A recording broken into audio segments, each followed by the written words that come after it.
Hello, everyone, and welcome. We're so glad to have you here for this Salt and Light gathering on young Catholics' work and labor in the new economy. My name is Kim Daniels, and I'm the director of the Initiative on Catholic Social Thought and Public Life. And along with my colleagues, I want to welcome you here tonight to this gathering. We're so excited to see so many of you here in person and online, and we're so glad to have you joining us. We also want to extend a special welcome to those of you who joined us for our fall gathering on What is the Good Life Now? This year marks the 10th anniversary of the Initiative on Catholic Social Thought and Public Life here at Georgetown University. In these 10 years, we've held over 150 dialogues and gatherings, reaching over 275,000 people here in Washington, nationally, and internationally. We've gone from a promising idea to a preeminent center of dialogue at the intersection of our Catholic faith and public life here in Washington and far beyond. We're glad to be able to continue that outreach with this in-person dialogue here in DC with a chance to enjoy good food and drinks and conversation before and after the discussion. And what a discussion we have for you tonight, examining young Catholics' work and labor in the new economy. We've brought together 4 remarkable leaders to discuss these questions, and to introduce them and moderate our conversation, I want to hand it over to our wonderful colleague, Anna Gordon, the initiative's program director and the leader of our Salt and Light gatherings. Please join me in welcoming Anna and our participants. Thank you, Kim. Hi, everyone here in this room at the School of Continuing Studies, and welcome to everyone watching us on the live stream. We're so glad to have you joining us for this really exciting conversation tonight, an important conversation. Like Kim said, my name is Anna Gordon, and I'm the program director here with the initiative. And I just want to say at the top of this conversation, we're so grateful to be co-sponsoring this gathering with the Kalmanovitz Initiative for Labor and the Working Poor at Georgetown University. Dawn works at the Kalmanovitz Initiative, and we're grateful to her and her colleagues for all their support for this conversation tonight. So just a very brief comment from me. I'm really looking forward to this conversation tonight. I'm a young person, I'm a millennial, I'm a worker, and I'm a Catholic. And I have a lot of questions about my role in this economy that's so tough right now, my career, my finances, and my responsibilities to the marginalized and left behind voices that I know my faith calls me to listen to and to build the common good. So tonight we'll ask how faith and work, our values and our employment fit together in this very precarious economy, and what Catholic social teaching has to say about work, workers, and the economy. In his address at the Economy of Francesco, Pope Francis said that there are 3 signposts to imagine and create a new economy. First, he said, look at the world with the eyes of the poorest of the poor. Second, do not forget about work, and do not forget about workers. And third, he said, translate ideals, ideas, desires, and values into concrete actions. He used the word incarnation, the stuff of everyday life and work. So my hope is that these 3 guides will shape our conversation tonight for the next hour. We have 4 outstanding participants joining us. Dawn Carpenter is the founding director of the Solidarity Economy Workshop, a project of the Kalmanovitz Initiative at Georgetown, a senior advisor to the Vatican's Economy of Francesco's Finance and Humanity Working Group, and is the host and executive producer of the business ethics podcast, What Does It Profit? Robert Christian III is the editor of Millennial, an online periodical by millennial Catholics on religion, politics, and culture. He's also a senior fellow at Democrats for Life of America, co-host of the podcast Whole Life Rising, and a teacher here in the area. Candace Cunningham is a community organizer with the Restaurant Opportunity Center United DC, or ROC DC. She has also worked at the Washington Literacy Center as an adult literacy instructor and a volunteer coordinator. Willie Lyles III is a senior advisor and counsel for Assistant Democratic Leader James E. Clyburn from South Carolina. He was named one of National Jurist Magazine's 25 Law School Students of the Year in 2017 for his work with the Carbondale Pipeline Working Group, which encourages young people from minority communities to seek careers in the legal profession. When we get to the Q&A period, we'll be taking questions from our audience here in person. And for those of you joining us on the live stream, we encourage you to share your thoughts on social media using the hashtag #NewEconomyGU and by tagging GUCST Public Life and Georgetown KILWP on Twitter. I practiced that. To get our conversation started, we're going to just ask for a brief opening comment from all of our speakers, and we'll just run down the line. So we'll start with you, Don. What's one sign of hope or one cause for concern in the world of work or the economy today? Labor is empowered. I don't know if any of you have gone to Starbucks this week or turned on any news channel, but the baristas have made statements to the world, much like what we're hearing at Target or hearing at Amazon. This is an unprecedented time. And one of the most important things when we think about the dignity of work is having a voice. So I'm very encouraged. Great. Willie?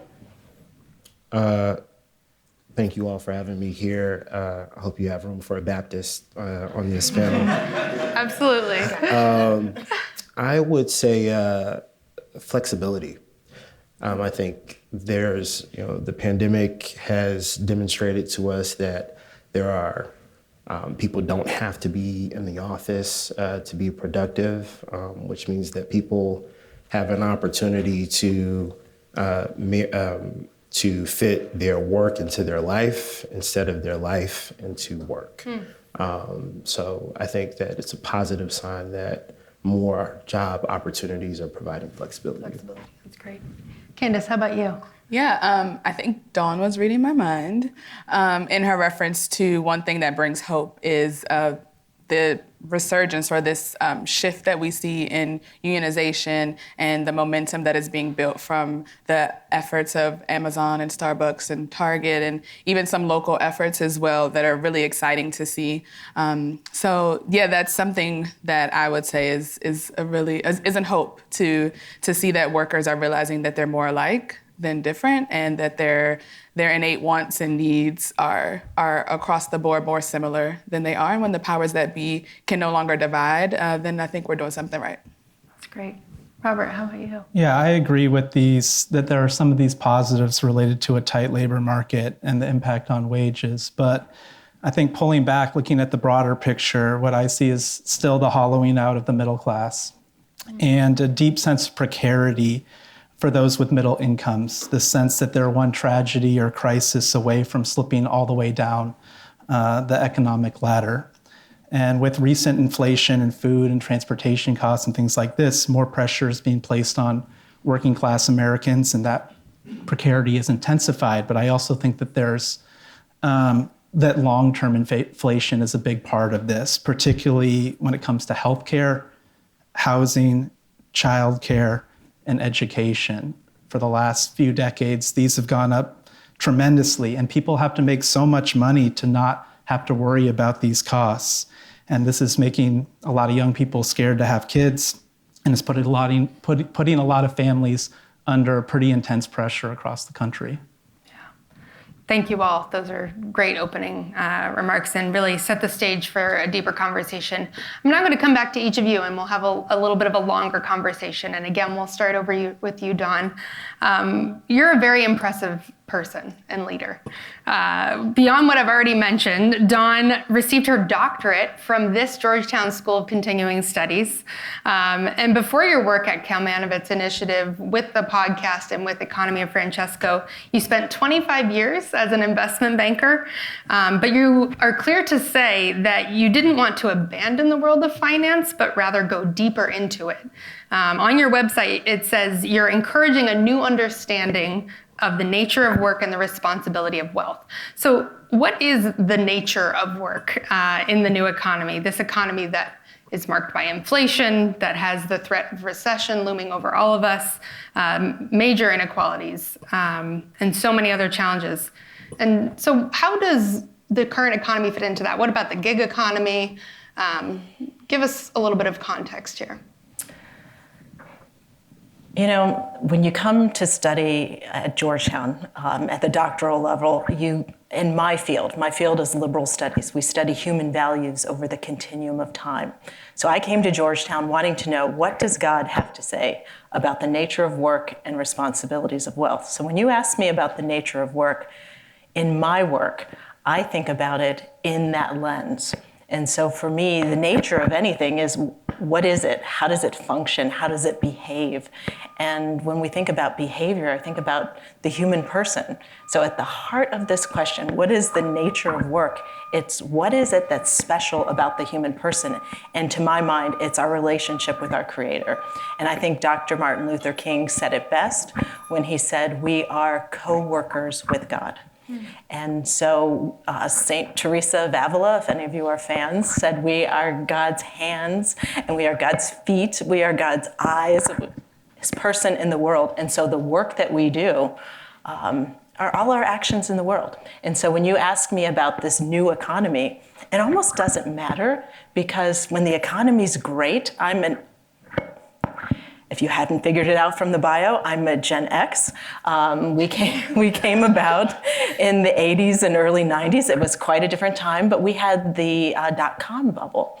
And so we had our own crises. And so as time goes on, and we study the continuum of time, these economies change, but what does not change and what always stays the same is that we are co-workers with God. That's beautiful. Well, we're co-workers with God. So help us frame this more in light of the principles of Catholic social thought. What has Pope Francis said? What has the Catholic Church said about work, labor, and the economy over the decades? If you could just give a very short 3-minute response to that very big question. I'll give it even shorter than that. Pope Francis said something absolutely simple and beautiful. He gave us the encouragement, the nudge, to dream and to dream big about what economic life could be. And it's this permission to dream that is so empowering. It builds movements like the Economy of Francesca, which if you're not familiar with, you'll know by the end of this hour what it is. And so for me, that's huge. But rewind all the way back. Any of you who study Catholic social teaching, you know Rere Novarum, Leo XIII, in 1891. I'm telling you, it's as if he was connected through the continuum of time with Pope Francis, because just as Pope Francis has been criticized by economic elites and within the Catholic family for not knowing what some say he doesn't know about the economy, about the environment. Those were the same criticisms that Leo XIII had in 1891 by the economic elites who said, there's a science behind the economy and you know nothing of it. And here we are.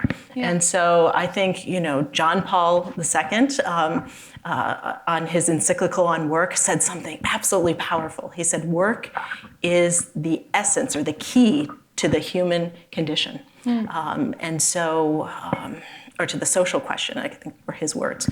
But John the 23rd, in Mater and Nostra, he looked at healthcare, he looked at housing, he looked at all of these things that we're seeing now. And in that pronouncement said that we as a community need to come around those very core issues. And, so the popes have been talking about this for a long time. And so I could keep going because they're my fan. I'm their fan. That's what I do. But I try to, in my work, sometimes I have to talk in a very ecumenical way, our Baptist friends, but also in a way to people that don't have a faith tradition or it's something that causes friction for them. So oftentimes I'll say I do God stuff without the God talk. But that's some of what we do in our podcast. So I think Pope Francis is a keeper. Pope Francis is a keeper, that's right. Thanks, Dawn. That was really helpful framing. Willie, it's great to have you here with us. Thank you. You also have a very impressive background. You've worked for Representative Clyburn on and off since 2008. You're a lawyer, and while you were in law school at Southern Illinois University. Recovering attorney. Excuse me, recovering attorney. While you were at Southern Illinois University, you helped start the law school partner. You helped the law school partner with the Boys and Girls Club, the local Boys and Girls Club, to encourage young people to explore careers within the legal profession.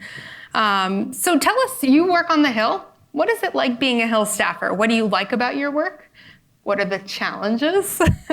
And what role does your faith play in your career? I want to build off something that Dawn said. She talked about dreams and dreaming big. I, back in, 2001, came here for a program called the Junior Statesman of America program at Georgetown, by the way, and fell in love with this place, with politics, with government. So it became a dream of mine to come here to work on Capitol Hill. In South Carolina, the person that I had to look up to was Jim Clyburn. So, I don't come from a family of means, and interning in Washington, D.C. for a summer without housing, without a stipend is very, very expensive. So I immediately identified a program called the Congressional Black Caucus Foundation Summer Internship Program that provided a stipend, provided housing, and an opportunity to work with Mr. Clyburn. I applied for that program 4 times and was rejected 4 times, but I never let go of the dream. So I applied for the last time the spring of 2005. And because I had set myself up, thinking, well, maybe this won't work, I applied to the Ralph Bunche Fellowship Program at Duke University. And I got both of the letters on the same day. And I was fully anticipating CBCF was going to come back a no, hoping that Ralph Bunche would come back as a yes. And over 15 years later, it worked out. So for me, what I do is, I'm living my dream, which means that every day that I get up, I'm doing the thing that I said that I wanted to do. The thing, though, that I've learned since being here is that you have multiple dreams. You have multiple best lives that you want to live.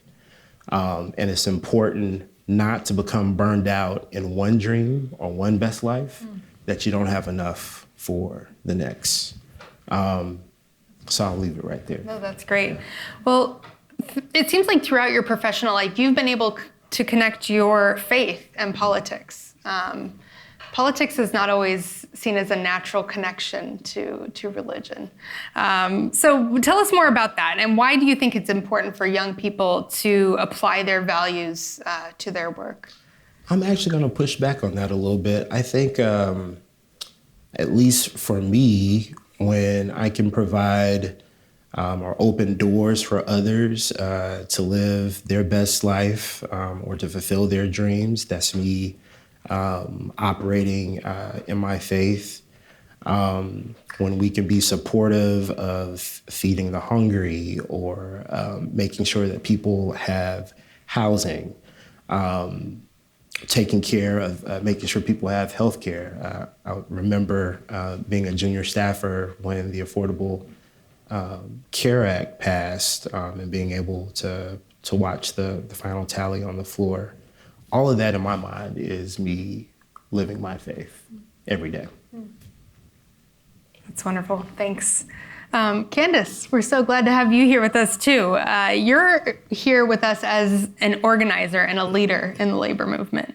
here in DC. Through Rock DC, you equip restaurant workers in the area with job training and advocacy skills to improve wages and thriving working conditions. Part of Rock DC's mission is to build a more just and equitable restaurant industry for all workers in the DMV. And you're a young person committed to the dignity of work and the rights of workers, which is also a core principle of Catholic social thought. So what led you to do the work that you're doing right now, and how can other young people support workers' rights? Well, thank you for having me. What led me here, it was not my dream, like Willie said. I like to say that the work and I found each other. If you'd asked me 5 years ago, 7, 10 years ago, if I would be working in labor, let alone labor organizing, I probably would have looked at you like, huh? Because being very honest, I probably didn't even know what it was back then. But here I am. So I got my professional career started as an educator, as you mentioned earlier, and connected to Rock DC as an adult educator to lead their workforce development program, which was the bridge to Rock DC. So I originally joined their team to head their workforce development program. And during that time, our larger organization, Rock United, was leading our One Fair Wage campaign nationally. And locally, we were approved to start signature collection for, I don't know if you DC voters here remember Initiative 77, and that hotly contended question of whether tipped workers should or shouldn't receive, or whether the tip minimum wage should be eliminated. So that was a little old me, and that was my introduction into labor organizing, politics really. Surprising given that I am a DC native, but I've traditionally been one of those DC natives that has been hands off on the politics side, but I was thrust into it, and so here I am, still 5-ish, almost 6 years later, and happy to say that Initiative 82 has officially brought the gradual elimination of the tipped wage for tipped workers. So that's how the work found me, and I found the work. That's great. Let me ask you about unions. What is the role of unions today? And can you talk about some of the more well-known unionization efforts that you were mentioning, like Starbucks and Amazon and Target, and what are the challenges that they face right now? Yeah, I think the role of unions is the same today as it traditionally has been, which is workers building collective power in order to leverage that power to be able to push for, fight for, demand improved wages and working conditions. And so, as I mentioned earlier, there have been some local efforts that have mirrored the momentum and the excitement around Amazon and Starbucks and other larger efforts to unionize. So locally, we've had La Colombe, their Chinatown location that has recently won a union, as well as Union Kitchen, which is like a multi-purpose grocer. They have a location in, Shaw. I think that's it. And so that has really been exciting to see that that those examples have led to even smaller examples of unionization. One of the challenges, I think, again, is mirrored now and then is anytime you have large corporations, national and international, that workers are opposing, that presents a huge challenge where they're well-funded, well-resourced, lots of power, and they have the ability to intimidate, to scare, to convince workers to act against their own best interests. And so anytime you see, again, the powers that be pulling out those tactics and doing those types of things, I think it signals two things. I think it signals that, something is happening. There's a fear of collective power, of collective worker solidarity, and you have to ask yourself, what are they so afraid of, right? And also, I would say that that it's a good sign. It's a good thing when workers across the board, when labor across the board is starting to get under the skin of some of these larger corporations that are most likely more concerned about their bottom line than the concerns of workers. So, yeah. Yeah, focusing on the person, on these people. Yes. Yeah, that's great. Robert, let's finally come over to you. It's so great to have you here. You bring a lot to this conversation on young Catholics and the new economy. You're a teacher, like I mentioned, at the Academy of the Holy Cross, which is an all-girls Catholic high school here in Maryland. You're also the editor of Millennial, which is the online journal that has the tagline, which I love, Catholicism, Communion, and the Common Good in the third millennium. It's a great tagline. You're also a husband to Sarah and a dad to 3 wonderful kids, Avery, Bob, and Emma Kate. And earlier this month, you wrote a powerful article for Grotto Network that was titled, Your Success is Not Bound by Your Resume. Can you tell us about that article and why you wrote it? And more broadly, for those of us in the room and who are watching online, how can young people recognize the dignity of work in their lives? Mm-hmm. Yeah, I wrote it for the money. I got mouths to feed, just as you said. I wrote the article because I read 2 great books last year, The Meritocracy Trap by Daniel Markovits and Michael Sandel's The Tyranny of Merit. And they made me think about the ways that many high schools and parents, in part because of that sense of precarity that I mentioned earlier, are forming young people, how they're forming young people to view success with a very narrow view focused on material well-being, prestige, power, and piling up as many accomplishments as possible. The latter is so greatly incentivized by the college admissions process, but the effects will endure as it shapes kids at the most formative times of their lives. And the point made in The Meritocracy Trap is that this ideology produces winners and losers, but that the winners are often pretty anxious, stressed, and miserable with totally unbalanced lives. And both books explain how this ideology is perpetuating and providing a moral defense of inequality and injustice. So I offered a few counterpoints for those who might feel caught up in this meritocracy trap. Disappointments are inevitable. You're a person, not a brand. Autonomy is not freedom. Balance is necessary. And one key point that I'll go into a little bit more detail on, and that's we don't actually live in a meritocracy.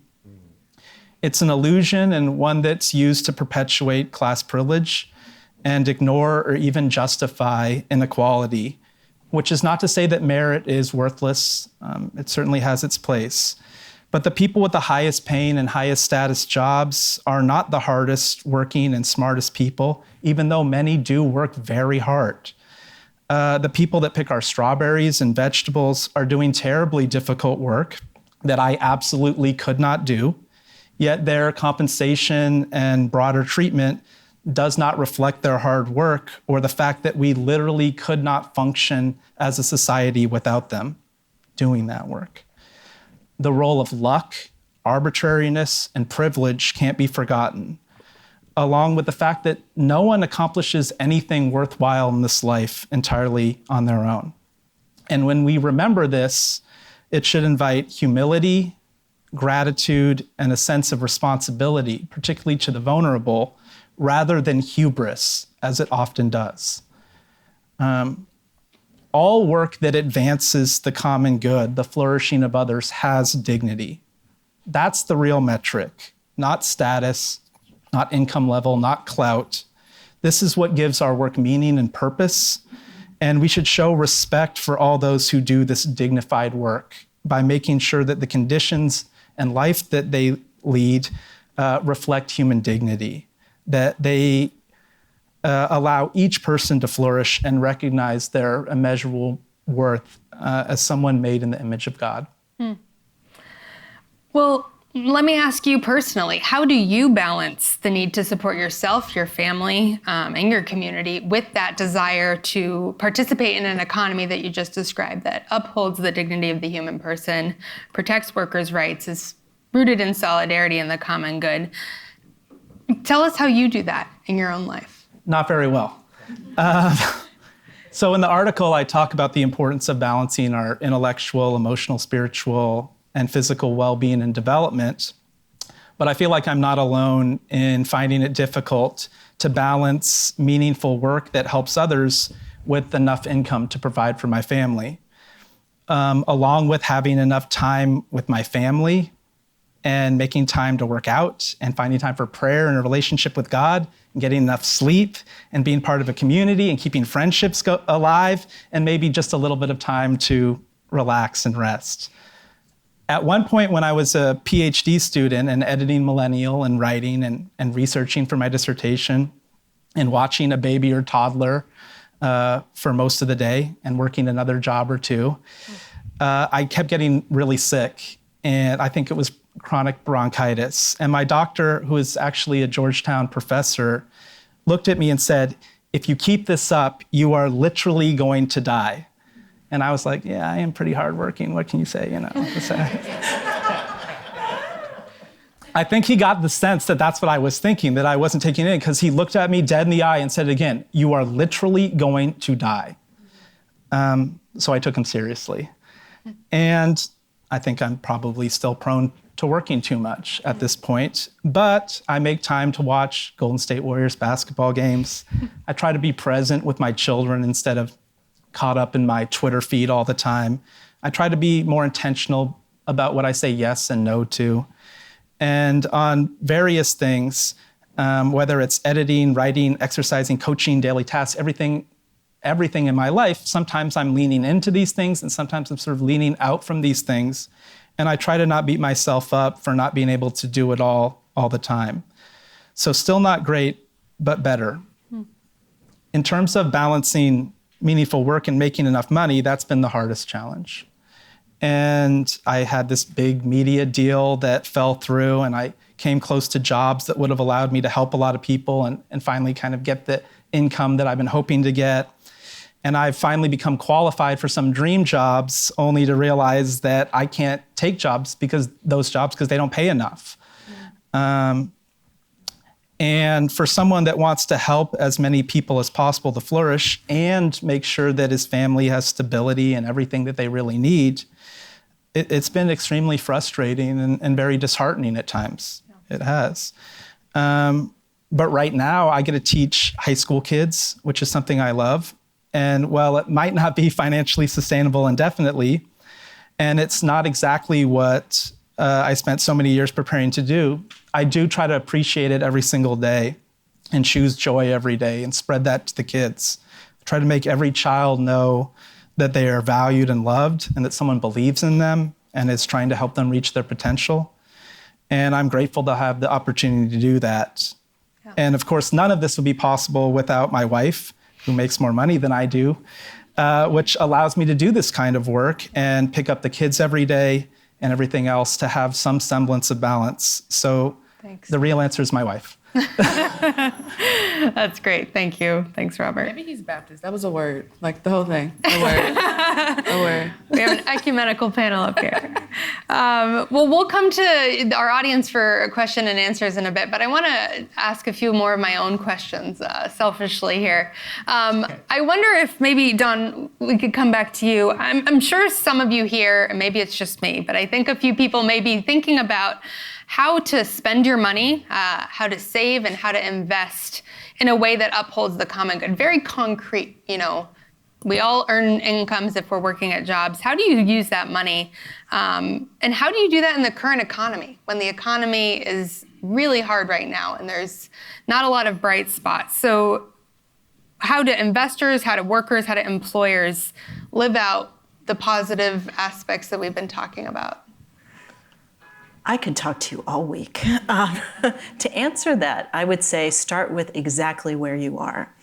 We did a podcast episode about Starbucks last week, and I started that episode talking about it because I am a Starbucks shareholder.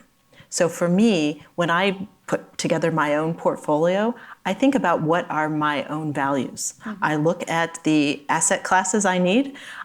From a portfolio development perspective, I understand my own risk tolerances, but then I have an overlay of my own values. So when I heard that my socially conscious coffee company was having labor problems, I'm like, what gives? And so you're constantly, it's this exercise, but a lot of us don't have the time to manage all of this. And so there are supports out in the world that can help you identify what's going on in your own world. But investments aside, just go to the grocery store. Look at where your food comes from. Look at what you're eating. Where do you purchase the things that you need? What is it that you think you need? So this conscious consumerism is also very important. And think about the work that you do. Are you working for a company that aligns with your values? If not, is it possible maybe to look at other opportunities? I mean, so it's always this calculus. And sometimes, go back to what Robert said, it's like you try to do the best you can, but, you have to live your day. So don't beat yourself up about it. Have a very open mindset, but I tell you, just give it to God and you say, put me where you need me today. If it's in Trader Joe's, it's in Trader Joe's. If it's in Walmart, maybe it's an opportunity to evangelize. Who knows? Be open and be conscious. Yeah. I like that. Start where you are. That seems very realistic and doable. Thank you. I wonder if maybe, Candace, you could help us. How are work and workers' rights connected to other issues that we hear about every day, like racial justice, immigration, climate change, caring for the environment, healthcare? What's the connection between work and all those other issues? Yeah, well, they're directly connected, all of them. Very much, cogs that all spin off of each other and are connected, feedback, reverse, all of that. They're all connected because they're all based on your ability to access any and all of them, or your experience of any and all of them is based on your quality of work, and what your compensation is for that work that you do. Your ability to have quality healthcare is directly connected to your income, how much you make or how much you don't make. Your environment, where you're able to live, your water, how exposed you are to pollution, access to green spaces directly connected to how much you make, which is based on where you're able to live. There's a reason why the water crisis in Flint is happening in Flint and not in a more affluent part of Michigan, or why we're not seeing water crises like that in other more affluent parts of our country. When it comes to racial justice, immigration or immigration status, again, all of those things are directly linked to our work, our economy, our labor system, and your ability to either access or your lack of access to economic opportunity. Work, labor, how much you make for that work, how much it takes, to your point, the folks who do the most backbreaking work are typically compensated the least, and the folks who make the most are typically, the folks who work the least or aren't working as hard typically make the most. So it's directly connected. There's no real way around it because they all affect each other and are affected by each other. Yeah. Robert, do you have any thoughts on that, on how all these issues are connected? Can you say it again? Yeah, sure. Just how is the dignity of work and the rights of workers connected to climate change, connected to healthcare, connected to racial justice, immigration? Yeah, I think just in terms of just the type of economy that we want to build, one that is sustainable, because we have responsibilities not just to people today, but to future generations, and we have to be conscious of those. One that is inclusive and includes all different groups and all people across the country to have real, genuine opportunity. So I think that big picture it's necessary to look at all of these things together rather than just focusing in one particular area where we may be creating new problems that, our kids or 2 generations from now, they'll be working on. Yeah. We'll come to audience questions in a second. Willie, I have a very candid question for you. Because I may have a candid answer for you. You work on the Hill. How is it that it's been 15 years since Congress has raised the federal minimum wage? Question. How is it that it's been 15 years since Congress has raised the minimum wage? Structure. So the House has raised the minimum wage several times. The question is, even if you have a majority of folks in the Senate who agree that you should raise the minimum wage, majority isn't what you need to get it to the president's desk. You need 60 votes. So that leaves you with two options. Either you change the rules so that you don't need 60 votes, get rid of the filibuster, or you go out and elect more people who believe that the minimum wage needs to be increased. Those are options that are before us. That's great. I wasn't blaming you. I wasn't accepting it. I wonder now if we could come to audience questions. If you have a question, raise your hand, and we'll pass the microphone to you. And we got one right up front. And if you could just introduce yourself, say sort of who you're with, and give us your question. Hi, my name is Carson Rahill. I'm a first-year graduate student in the School of Foreign Service. I was also a part of the Economy of Francesco and the Business and Peace working group. And that's part of my question. So when you're in a group like that, it feels like you found a home where people understand that the economy and the political systems we have are a means to human flourishing, to the ends of human flourishing, and to the promotion of the dignity of each human life. But when we live here in DC, it feels like that can get very disconnected in the polarized society we live in. So how do you make a home here in DC throughout the polarization, knowing what we know and believing that there really is a means to an end here with human flourishing and the dignity of each human life? Great. It seems like, Dawn, that might be a good one for you to start. You're making some with. good eye contact there. Come find me at Georgetown. That's the short answer. But you're right. I think for those of you who aren't familiar with what the Economy of Francesco is, it's a global youth economic movement. The Pope has said, I'm going to invite you, the world, the young people of the world, to imagine a new economy without much other direction. And so there's a carving up of themes within that generalized concept. And the one you referenced is the one that you participate in. I'm in finance and humanity, and there are 10 others. And so we find this thematic home, but we're all over the world. So to get to your question, well, how do you do it at home? The Economy of Francesco is endeavoring to build regional hubs. So it helps with facilitation of communication because of the time zone issue. But it's really about building communities. And so your community might be in your neighborhood. You might say to your neighbor next door, hey, I'm doing this really cool thing. What do you think about it? And just being mindful enough to raise it in conversation, but just find each other. In our time as we were gathering before our session here, I found some other colleagues from the Economy of Francesco, and we're like, well, we're right down the street. And we're like, really? We've been meeting on Zoom. But just be open to having conversations with complete and total strangers. And the Holy Spirit does the rest. That's great. But come find me at Georgetown. Got another question over here? Hi, everyone. I'm Josh Raftis. I'm a SFS grad 2016. I'm currently a finance attorney here in DC and also an Economy of Francesco attendee. My question is, throughout Pope Francis's writings and the writings of many of the popes throughout history and Catholic theologians, the idea of not only work having dignity comes up, but also the idea that ownership has dignity and that humans are entitled to actually own the product of what they work on, at least to some extent. And in America today, we are not an ownership society. We are a debt society. We are a society in which a very small percentage of the population actually owns anything. And the average American is born, lives, and dies in debt. And so my question to the whole panel is, whether it's a financial situation, a legal situation, a unionization situation, how would you advocate trying to move America more towards a ownership society where the average American can actually own the product of their work as opposed to merely being in debt to other people? Thank you.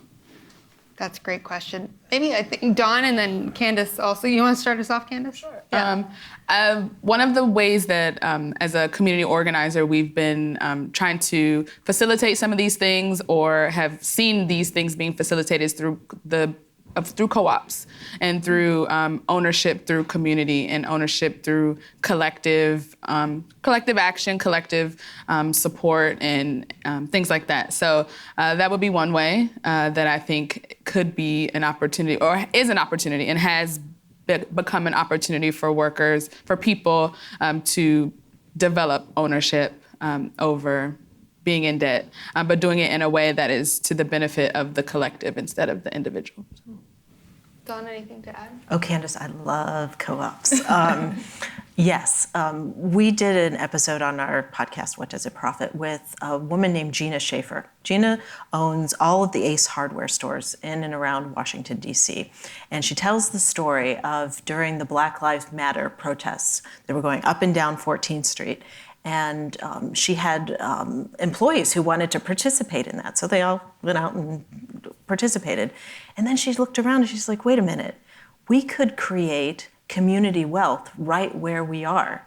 So you know what this woman did? Not only does she employ, the majority of her staff are in some phase of recovery or returning citizens. So there's an important dynamic of opportunity that she's providing.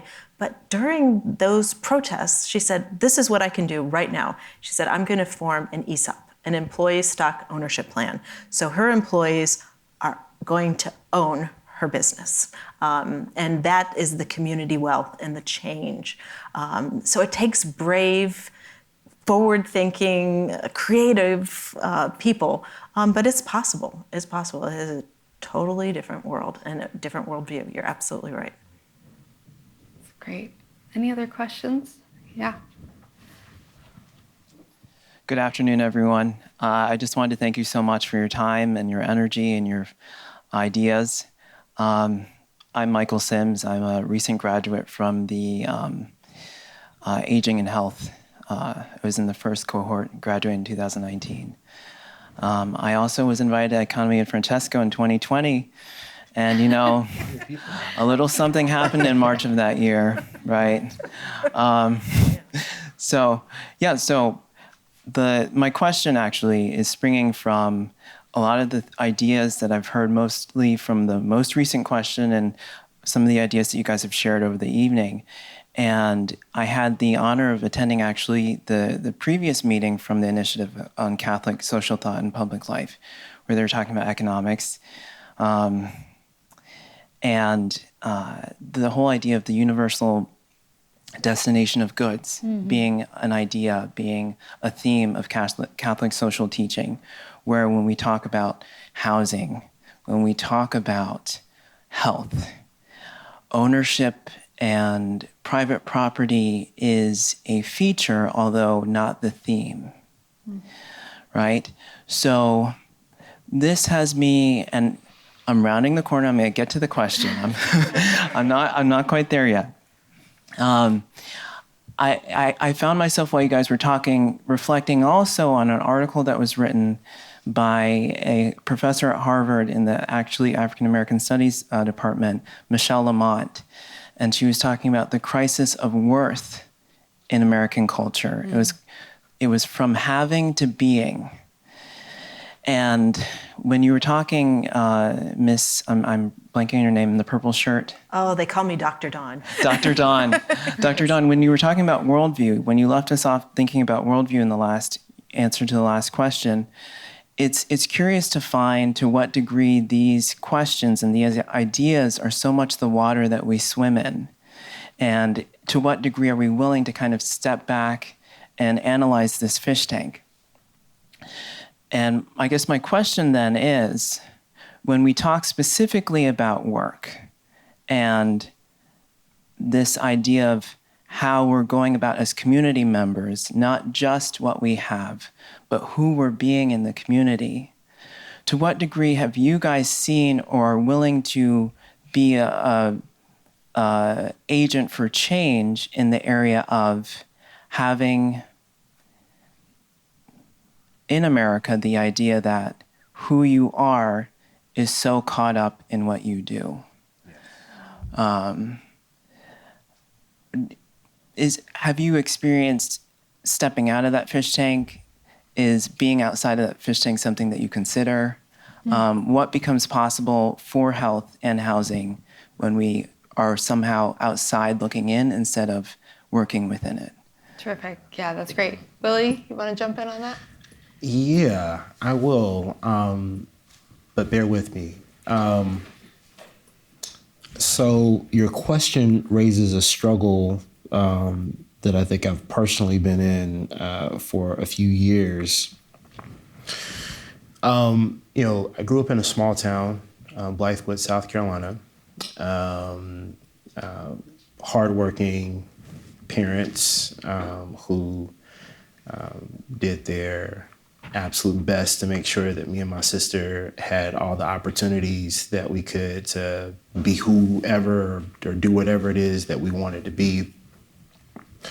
But a lot of that is based on what you talk about being in that fishbowl, being judged by what it is that I'm doing. So always having this need, and then I guess it turns into a desire to, rack up as many accomplishments as you can. Most of them fulfilling, but some of them like, why? Why did I do that? So now the place that I find myself in is, trying to redefine myself, and in redefining myself, trying to understand, well, what is it that you really like to do? What is it that you want to do? What kind of good do you want to put into the world? And I'm still wrestling with that question. I think I benefit from the standpoint that I get to live out my values in my work on a daily basis. But that can't be the end of it, right? There has to be something else. So I think for a lot of millennials who, and others, but I can speak for my cohort, for a lot of us, we have done all of the accomplishing. We have done all of the things. So now what? That's the question. Robert, you want to chime in too? Sure. Just going back to the universal destination of goods. And I think whether you look at that or you're looking at it through the prism of ownership, I think expanding the middle class is really the key. And those pressures that I mentioned at the very beginning, I think are the key to that. With healthcare premiums swallowing up so much of people's checks, housing, particularly in places like DC, where rent is so expensive and a normal house costs $1 million. Childcare. In many places, childcare is more expensive than a public university now. Correct. Right? Around here, like when I was looking at childcare for my oldest about 8 or 9 years ago, there were places that were $2,400 a month that I absolutely would not allow my child to be. That's how expensive this is.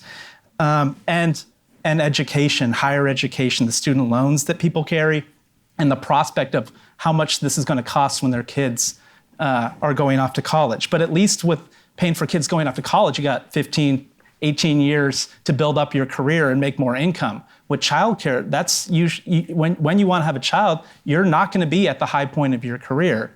So we've got to find a way to reduce those burdens. And connecting this to the question on polarization there, and going back to structure, I think that we need structural political reform to make this happen. The impact of money in politics, redistricting, even primary reform are needed to help redemocratize our system of government and to make a politics of solidarity where people can live out these communitarian, these personalist values much more freely without feeling like they're fighting the entire world. Willie wants to jump back in. Yeah, after you get to the structural change in our political system, then we have questions to ask, right? Why is it that people have to pay for healthcare? Why isn't that something that's just provided, right? Why is it that people have to spend so much in childcare? Why isn't that something that we collectively decide that that's something that we need to provide for the greater good? And then once you take away those pressures, then people, I think, have freedom to figure out, okay, this is what I really want to do. But oftentimes we're making decisions about our lives based on these things that we need in order to survive, that are connected to jobs that we don't like. I know there's a lot more that could be said on all of the great questions and everything we've talked about over the hour. But I do want to make time for a closing comment from each of you, because I think this has been a hopeful conversation, but it's also been very challenging. And so I'd like to ask each of you to give an action step, something concrete that the people here in this room and the people watching online can do to act on in light of our conversation today. So let's go down the line again, Dawn, and we'll start with you. I'm going to be the contrarian, because oftentimes when we're in situations where we don't know what to do, we go to God. And I'm saying we go to God first. And so my one action item is all of us pray. Close your eyes. Whoever and however you connect to your creator and your life force, take a pause, reflect, be grateful, and ask for help, and be open to listen. And I'm going to put a shameless plug for the European Jesuits. They have a fantastic app called Pray As You Go. You may know it. There is an examen, which is a special charism of the Jesuits, a way of praying about money. And do it. It's 12 minutes. Do it once. I shouldn't think you should do it every day, but do it once. That's what I'd say. Do yourself a favor. Thanks. I think I'm going to go back to a point that I made at the beginning when we're talking about dreams. I'm a big believer that we have the capacity to live multiple best lives. And I think so often, because we're so caught up in trying to meet, make sure we have healthcare, make sure we've got housing, or make sure we've got a job that'll pay for daycare. We don't realize that the thing that we're in, that may be the dream, may be time to move on. So in addition to pray, I'm going to say reflect. Is the thing that I'm in right now, is the job, the career that I'm in right now, is it time for me to do something else? All right. Tough acts to follow, but I'm going to stick with the one word since we're praying, reflecting. I'm going to say connect. If you are involved, continue to stay involved. If you aren't involved, get involved. There are tons of, speaking from the labor perspective, there are networks, get involved with your community, your grassroots community organizations. There's always something that you can do. Even if you don't think you have time, even if you think you don't know enough or you don't know, there's always something you can do. You can sign that petition, you can show up to that action, that mobilization, you can canvass, you can show up to the protest. And if you don't think you have time for any of that, then just put your money where your mouth is and donate. So there's always a way to get involved. And if there is a movement that you're directly connected to, that you feel some connection to, you can show up for a hearing, you can share your story. So there is literally always something that you can do that can be done to support labor, to support the labor movement in and around your community. Because standing up to say, I want or I demand is one thing when there's 5 people, but there's another thing to say, we demand when there's 500, 5,000 people behind you also standing side by side to say the same thing. So my word is connect. So great. So pray, reflect, connect, visit millennialjournal.com. No, that's not mine. Mine's kind of similar to Reflect, which is to live authentically. Consider what your values are and how you can do your best to try to live those out. And for those in the professional world, I would say be cautious about meritocratic ideology and hubris, to not let yourself slip into a depersonalizing amount of work, and to respect the dignity of lower status workers and all people, and to make sure your beliefs and actions always reflect that respect.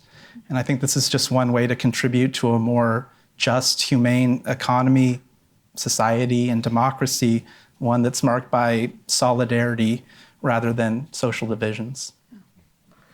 Well, what remarkable closing statements, closing words. Thank you all so much. Before we close, I do want to just preview a few dialogues and gatherings we have coming up. On Monday, April 24th, here at the School of Continuing Studies again, we'll be holding a hybrid Latino leader gathering on human dignity and the migration crisis at the U.S. southern border, responses and responsibilities. And we'll be joined by Bishop Mark Seitz, among others, so stay tuned for more details there.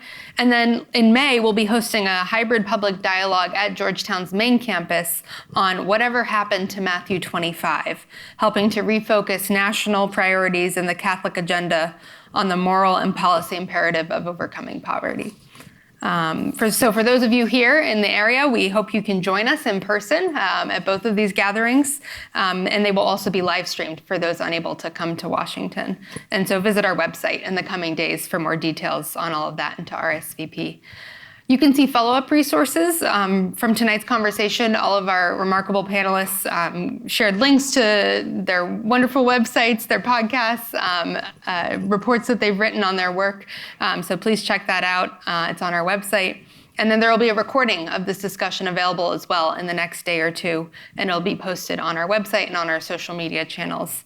Thank you to the School of Continuing Studies for hosting us in this beautiful space. A special thanks to my Kalmanovitz Initiative colleagues, Dawn and Joe McCartan, and their whole team for partnering with us in this very rich discussion. And thanks as always to my own colleagues, Kim Daniels, John Carr, Kim Mazik, and Christian Sunan for helping put this together. Most especially, thank you all for joining us here in person and everyone who's watching the live stream. We're so glad you're here, and we'll hope you join us next time. We'll continue the conversation upstairs over food and drink, but have a great evening. Thank you.